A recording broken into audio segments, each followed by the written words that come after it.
Good morning, students. So today we'll start our topic, that is finance and its introduction. So we all know that finance is nothing but money or the funds needed to do business, for public finance, for personal finance. So finance is also called as uh, the lifeblood of business. So in this topic, we'll study about the meaning, nature, and role of finance in our day-to-day professional and business life. So as I told you, the term finance refers to two activities. It is the actual process of attracting money and the management of these funds. So when you say finance, it's nothing, no doubt it is money, but how can you get money? And once you get that money from the different sources available, how amicably and efficiently should we manage it so that there is no wastage of resources and we get maximum revenue, profit, or wealth. So the basic function of finance is two things. One is analyzing the different financial sources, and the next one is decision making. So analysis means from where are we going to raise our funds? From personal funds, from our friends, relatives, partners, from the bank, or we are going to raise from the public. Once you get this money, what are the different business opportunities, or rather than business opportunities, which is the best business opportunity for which you are raising that money or fund? So you have to analyze the different options or opportunities open to you, and the best option is rated based on its risk, profit, and the time of raising the profit. So after doing that analysis, we have to decide which option we have to go for,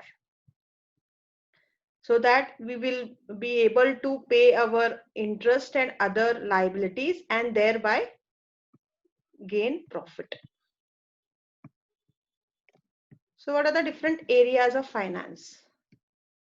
So areas of finance can be broadly defined into uh, three things, that is business or corporate finance, personal finance, and public finance.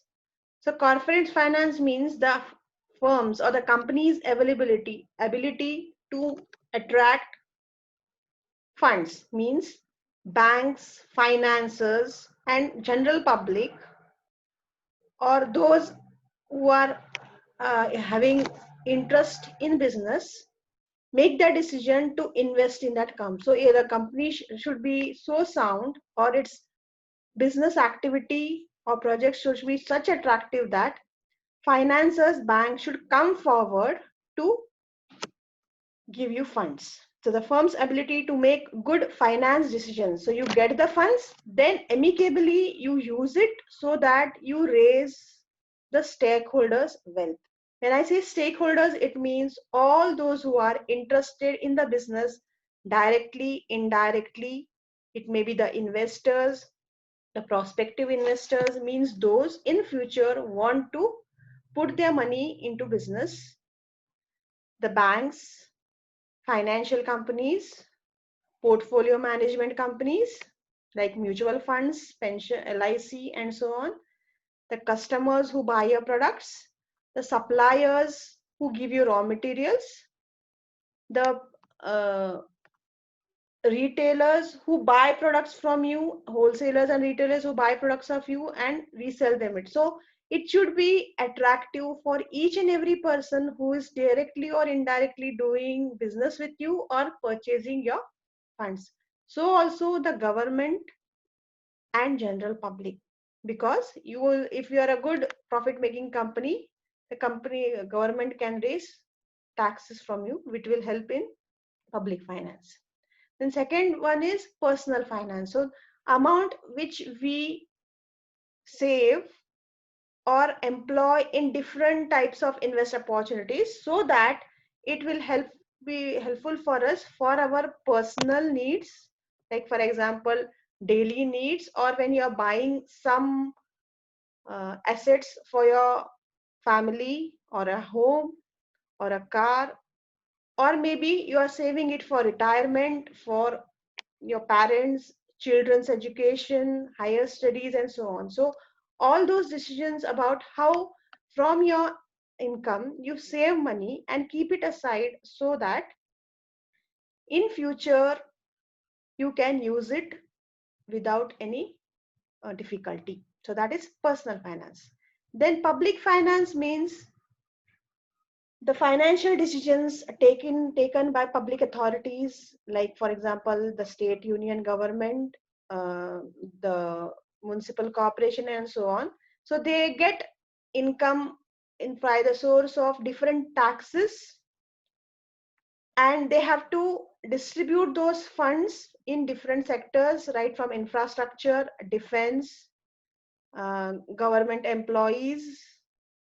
Then for those who are from the backward sector, or who are not from or under, or the poor people, so the income distribution plans that a government makes for the welfare of the public at large. So both the sources of funds, the loans taken from World Bank, and so on, this constitute public finance. Now we'll discuss about what is the difference between financial accounting and finance. So when we say accounting, it is nothing but a record keeping of all the money transactions, both expenses and income. So financial accounting is just doing or submitting records after the financial department spends or receive money. So it is a event which is recorded after something is happening. Okay, so you are more concerned with past year, about what we spent today morning, or last year, or 1 month. So it is most of a recording of what decisions have been taken. No decision is taken here, it is only a record keeping. So something has been spent, it may be 1 rupee or a billion of rupees, doesn't matter. So every record is being kept, so that you know at the end of the year, financial year, the profit or loss or the expenses of the company. On the other hand, finance focuses on decision making. It is not a record keeping, but it is decision making based on the information given by financial accounting. So for example, last year there is a particular percentage of profit, particular percentage of expenses. Based on that, the finance department will decide upon the future tactics and future goals. So finance is more of forecasting and future oriented, while accounting is record keeping and based on past events. So if you want to elaborate this in further, we can say that, as I told you, financial accounting tends to be more concerned with past, while as finance tend to be interested in present and future, based on the data provided by financial accounting department. Finance accounting is more of income focus. For example, at the end of the year, they find out how much profit or income is generated by the firm for one particular financial year or one particular period. Nowadays, the companies are talking about quarterly incomes, means every 3 months they are making their financial statements. That is, when you say financial statements, it means profit and loss statements, which tells you about all the income and all the expenses, and the difference between them will be profit or loss. That is, if income is more than expenditure, then the company is doing profit. On the other way around, expenses are more than the income, we have a loss. So that is profit and loss statements. One more financial statement is balance sheet. So balance sheet is a statement which tells about what all assets a company is holding on a particular day, that is the end of the financial year. So when we say assets, means the properties hold, that may be fixed properties, or current property. So when you say fixed assets, we talk about land, building, machinery, vehicles, deposits, furniture, and so on. When I say current assets, all those assets which keep on changing their form or quantity every day. Say, for example, the cash balance, the bank balance, the products, finished products in the godown or inventory, the number of people who have to pay the debts, or rather debts, whoever has purchased from you on credit, those are the debtors. So all these debtors are known as assets. When you say liabilities, it is about the investment from where it is coming, whether it's your own fund, it's a loan, or the supplier has given you credit, or some other. So liability means all those funds from where they have come, which you are using and converting it into assets. So financial accounting is more of income focused, whereas finance is about cash flows. Now you may feel that what is the difference between income and cash flows? When we say income, it is the net income, that is income or profit, or say revenue minus expenditure, that is income. When I say cash flows, it is just the money coming and going out. Okay, it is not the actual profit or the net profit.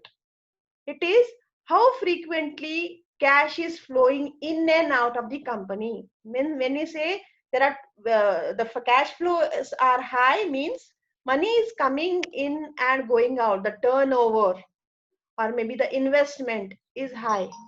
So such a thing is called as cash flows. So when you say the cash flows are high, means we say it is a liquidity is high, and liquidity means the amount of money you have in hand. Sometimes the financial statements show huge profit figures, but there is no cash as such in hand or in bank, which is not good for the company. So finance tends to have a cash flow focus, means how frequently there is turnover in the business.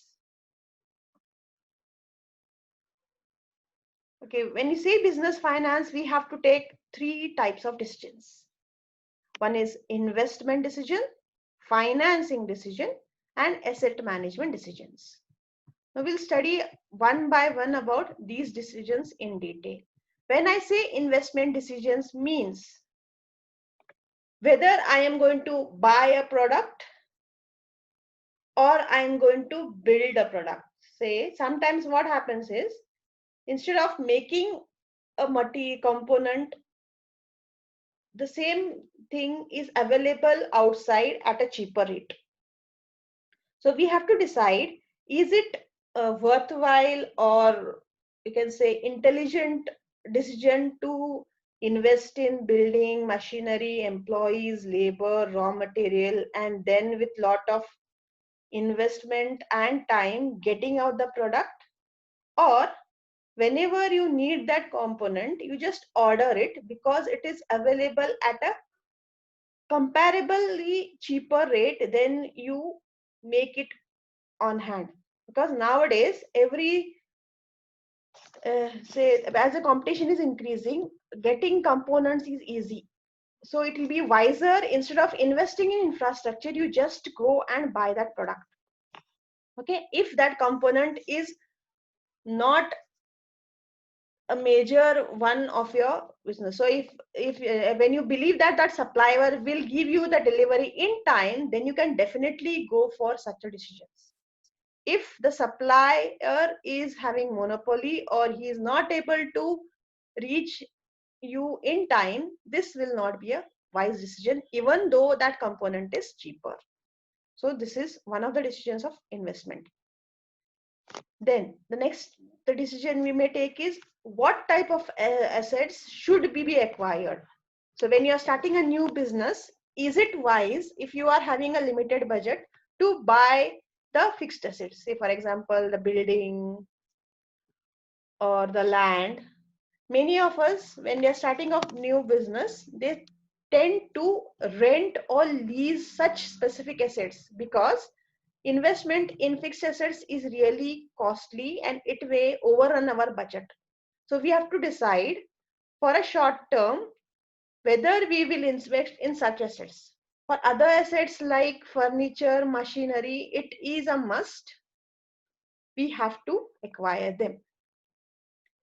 Then the next decision may be which product should be undertaken.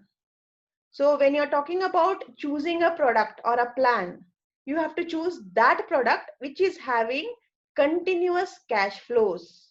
As I told you before, liquidity is one of the important thing. Liquidity means uh, every now and then money should come and go, or there should be frequent flow of cash. It's not like that you invest in the first year and it is taking 5 to 6 years to germinate that project, then after the end of 7th year you will get profits. If you can't sustain such long gap of no cash flows, better not to take such products. So we have to decide which product should be undertaken based on how much cash flow is there, how much risk is there, and how much initial investment is there.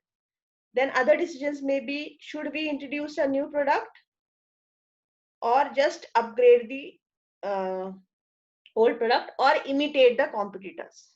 So if it is totally unique product and it is not having that demand, a great demand, it will not be that wise to launch a new product at that particular time. Maybe in the near future we may think of it. So these are few examples of investment decisions. Financing decisions. Financing decision means what is the best structure of finance. Means whenever we are doing business or we are raising funds for a project, whether I should have my own funds, which we call it as equity. Equity means shareholders or owners funds, whether I have to go for my own funds or should I raise a loan or debt. So whether I'm going to, so this will be dependent upon the type of business and the credit rating you have in the market. So what will be the standard debt equity ratio is always 2:1. Means if you're investing 1 rupee of your own, the double amount should be raised from financiers or banks. Why? Because when you're taking a loan, you are always on your toes that I have to pay the interest, and the way you work will be more efficient. On the other hand, if all the funds are your own from your family or the relatives, there will be some reluctancy, some negligency that you may not put your 100%. Okay, so normally for normal companies, we have a ratio of 2:1. For capital intensive companies, capital intensive means those companies like steel, fertilizers, all I can say industrial products. For them, the debt equity ratio is 3:1, means 1 rupee own funds, 3 rupees outside funds. Then the next question is how much fund should be long term and how much fund should be short term. Now, for example, when you take when you talk about personal finance, you're taking an we never take a loan to buy books or say for example for our mess bill and so on, right? As a student, you may take a loan to get a bike, you may take a educational loan. So you have to decide with the long term or short term loan which products or which assets you're going to buy. So that is called as a one more financing decision. Then next question is what is the best dividend policy. Means now you say you have raised money from the public or maybe you have raised money from the partners. When the profit comes, how will be the profit divided? Will the total profit be given distributed with all the owners, or are you going to keep some amount for future investment? Then how will be the funds acquired? The funds will be acquired from government bodies, from private banks, from general public, from mutual fund companies. So that decision also should need to be taken based on the need, the risk, and the type of your project. Then the third decision is asset management decisions. Asset management, I told you just now that which assets you're going to buy, which you're going to rent or take a lease, how much amount you're going to, if you are going to buy, how much you're going to invest, and how much you are doing a mortgage asset. Mortgage means you are buying an asset, taking a loan from a bank. Okay. So the financial manager has to take all these decisions and see to it that the assets are in such a ratio that uh, funds are not locked too much in fixed assets, and there is sufficient amount of cash in hand for covering day-to-day operations like buying the raw materials, paying the employees wages or salaries, then the miscellaneous and day-to-day expenses like conveyance, light, telephone, and so on. So you should have amicably sufficient amount, and there shouldn't be shortage of funds at the end of the month to pay your monthly payments. Okay, sometimes managers or owners make a wrong decisions of locking their loans into huge fixed assets, and there is shortage of money. Okay, so this is all about the basic introduction of finance. So we'll continue our next topic in our next session. So do like, comment, and share your queries with me. I'll come back to it. Thank you.